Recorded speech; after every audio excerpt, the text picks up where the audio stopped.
ভাই রে ভাই, রাস্তায় একটু বের হইছিলাম, তাতেই এই অবস্থা। এই লেভেলের শব্দ দূষণ, সেই লেভেলের জ্যাম। আসসালামু আলাইকুম guys, welcome to my new blog. তো আজকে আমি চলে গিয়েছিলাম আমার বান্ধবী কবিতার সাথে নিউ মার্কেটে। সারাদিন মোটামুটি বৃষ্টি ছিল, কিন্তু বান্ধবীর পাড়াপাড়িতে থাকতে পারলাম না ঘরে। কেমন রান্না করেছিল, শুটকি, বেগুন আলু দিয়ে চচ্চড়ি আর হচ্ছে ভাত। তো ভাত দিয়ে শুটকির তরকারি দিয়ে খেতে আমার কাছে দারুণ লাগে, কিন্তু তোমাদের কাছে কেমন লাগে অবশ্যই জানাবে।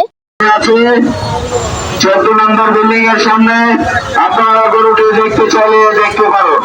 এই হচ্ছে ঈদের রাস্তার জ্যাম আর সাথে গরুর হাটের প্রচার প্রসার। আমরা চলে গিয়েছিলাম টিএসসি প্রান্তরে। তো রাস্তা থেকে বেরোতে বেরোতে আমাদের খিদা লেগে গিয়েছিল, কারণ সন্ধ্যা হয়ে গিয়েছিল। তো এই দোকানটায় খাবার দাবার গুলো খুব ফ্রেশ থাকে, সবাই এখানে এসে অনেক ভিড় করে। তো আমরা pasta, burger and sub sandwich order দিয়ে দিয়েছিলাম। আর এখানকার সাব স্যান্ডউইচটা দারুণ ছিল, কিন্তু পাস্তাটা তেমন একটা ভালো লাগে নাই, কারণ একটু বেশি মিষ্টি ছিল। আমাদের ঢাকা শহরে ভালো লাগার একটা সুন্দর প্লেস হচ্ছে টিএসসি। যখনই আমাদের মন খারাপ থাকে তখনই আমি টিএসসি তে বান্ধবীদের নিয়ে আড্ডা দিতে চলে যাই। আজকে ট্রিটের কোনোটার প্রাইসে আমি জানি না, কারণ আজকে ট্রিটটা আমার বান্ধবী দিয়েছিল, তাই আমি প্রাইসটা খেয়াল করতে পারিনি আসলে কতটা। তো এখানে খেতে বসলে ছোট ছোট বাচ্চারা হাতে ফুল নিয়ে বিক্রি করে, যাদেরকে দেখলে খুবই মায়া লাগে। তো আমাকে একজন এসে বলতেছিল, আপু প্লিজ ফুলটা নাও নাও। তো আমি তার জন্য নিয়েই নিলাম, 2টা ফুল 3টা ফুল নিয়ে নিয়েছিলাম 30 টাকা করে। টিএসসি থেকে পাশে কিন্তু নিউ মার্কেট। নিউ মার্কেট থেকে আমরা হিজাব কেনার জন্য চলে গিয়েছিলাম, আর আমিও কিনে নিয়েছিলাম 2টা হিজাব আর টুকিটাকি কানের দুল। কানের দুলের দোকানের সামনে যে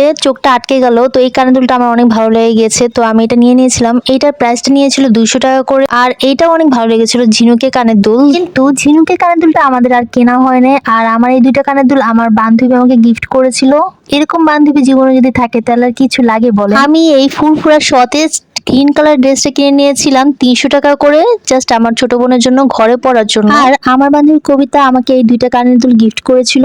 তোমরা অবশ্যই জানাবে আমার কানের দুল দুটো কেমন হয়েছে। আর এই লোশনটা আমি কিনে নিয়েছিলাম। গাইস, আমি আরেকটা নতুন জিনিস কিনে নিয়েছিলাম, সেটা হচ্ছে আপার লিপস রিমুভার। মানে আপার লিপসে যদি তোমাদের কোনো লোম থাকে বা হচ্ছে গিয়ে তোমার থুতনিতে কোনো লোম থাকে, সেটা ক্লিন করার জন্য। মেয়েদেরই কিন্তু ঠোঁটের উপর লোম থাকে, সাথে হচ্ছে থুতনিতেও লোম থাকে, যা দেখলে মোস মোস লাগে বা ছেলেদের আকৃতি মনে হয়। এর জন্য ওদের জন্য কিন্তু এটা একটা পারফেক্ট একটা হেয়ার রিমুভার। আমার এই ফ্লোলেস হেয়ার রিমুভার প্রাইস ছিল 400 টাকা মাত্র, আর এটাকে আমি চার্জ দিয়ে ইউজ করতে পারবো। এই দেখো আমার হাতে আমি ইউজ করে দেখাচ্ছি। তোমরা আবার ভাইবো না এটা ইউজ করলে তোমাদের ব্যথা লাগবে বা কেটে যাবে, এটা তেমন কিছুই না, খুবই আরামদায়ক একটা হেয়ার রিমুভার। ব্যথা মুক্ত ভাবে আপার লিপস ক্লিন করা যায়, সাথে ভ্রু প্লাকও কিন্তু করা যায়। আমার হাতে যতটুকু এই জায়গাটা করেছি, এই জায়গাটা লোমগুলো কিন্তু উঠে গিয়েছে। ছোট্ট ব্রাশটা দেখতেছো, এটা দিয়ে কিন্তু তোমরা এটাকে ক্লিন করতে পারবে বা এটাকে খুলেও ক্লিন করা যায়। আর আমাদের যখন চার্জ শেষ হয়ে যাবে, ওই চার্জারটা ইউজ করে আমরা এটাকে চার্জ দিতে পারবো।